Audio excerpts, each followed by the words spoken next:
বিরুদ্ধে যে অভিযোগটা ছিল আপনারা বলেছেন, তাকে আমরা আজকে গ্রেপ্তার করেছি।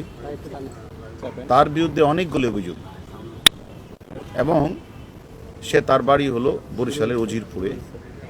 সে তার উত্থানটা হচ্ছে তার বাবাকে পিটিয়ে সে এলাকাবাসী তারে ধরে এলাকা ছাড়া করে এখানে এসে কিছুদিন শাহবাগে একটা ফার্মেসিতে কিছু কাজ করত। সেখানে ওষুধ বিক্রি তৈরি করার কারণে তাকে সেখান থেকে বের করে দেওয়া হয়। এরপরে সে একটা পর্যায়ে কিছু লেখাপড়াও করেন।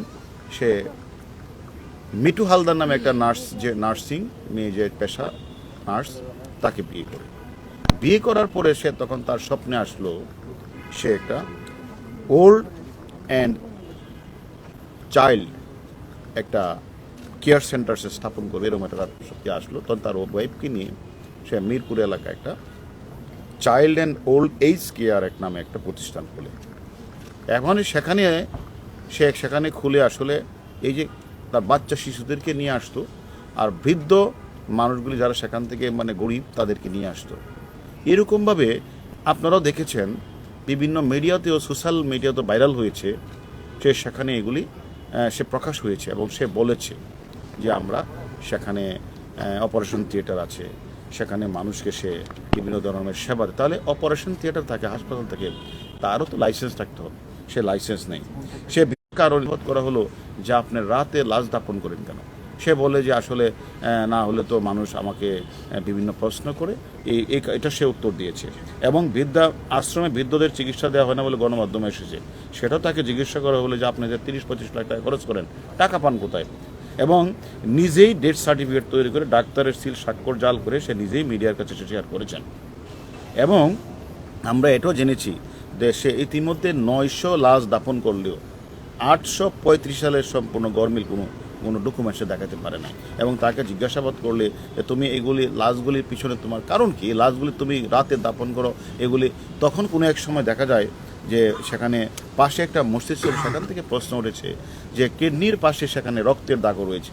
তাহলে তার বিরুদ্ধে অজস্র অভিযোগ, যে অভিযোগগুলি আমরা তাকে জিজ্ঞাসাবাদ করব যে লাশগুলি রাতে কেন উনি দাপন করতেন।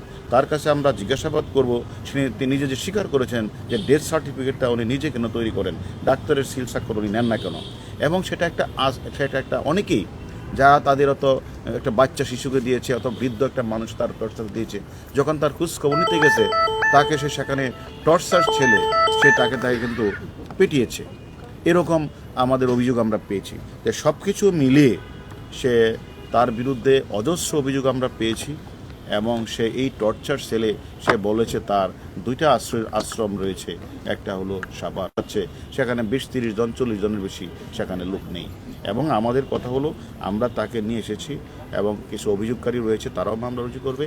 আমরা তাদেরকে রিমান্ডে নিয়ে জিজ্ঞাসাবাদ করব যে কত সংখ্যক মানুষ তার এনে চিকিৎসার জন্য গিয়েছিল, কত সংখ্যক মানুষ মারা গেল, সে কি আসলে এই সকল তার তথাকথিত থিয়েটার মানে ইয়ার নামে সে সেখান থেকে সে যে স্থাপন করেছেন, সেখানে যে তার ভিতরে সে যে অপারেশন থিয়েটার, সে অপারেশন থিয়েটারের মাধ্যমে সে সেখান থেকে কিডনি বিক্রি করেছেন কিনা আপনারা যে অভিযোগটা করেছেন সেটাও আমরা তদন্ত করব। এবং কেন সে নিজে ডেথ সার্টিফিকেট নিজেই স্বাক্ষর দিয়ে তৈরি করেছেন, ডাক্তারের স্বাক্ষর কেন নেন নাই, সেটা আমরা খুঁজে বের করব। এবং বেশিরভাগ লাশ তিনি দাঁড়াতে দাপন করলেন কেন, এবং তিনি 2টি আশ্রমের কথা বলে শত শত মানুষের রাখার কথা বললে সেখানে কোনো লাশ নেই, সব কিছু আমরা তদন্ত করে আমরা পরবর্তী পর্যায়ে আপনাদেরকে জানাবো যে আমরা তার বিরুদ্ধে এই অভিযোগগুলি আমরা পেয়েছি। এখন আমরা মামলা রুজু হওয়ার পরে আমরা রিমান্ডে এনে বাকি তথ্যগুলি আপনাদের জানাবো।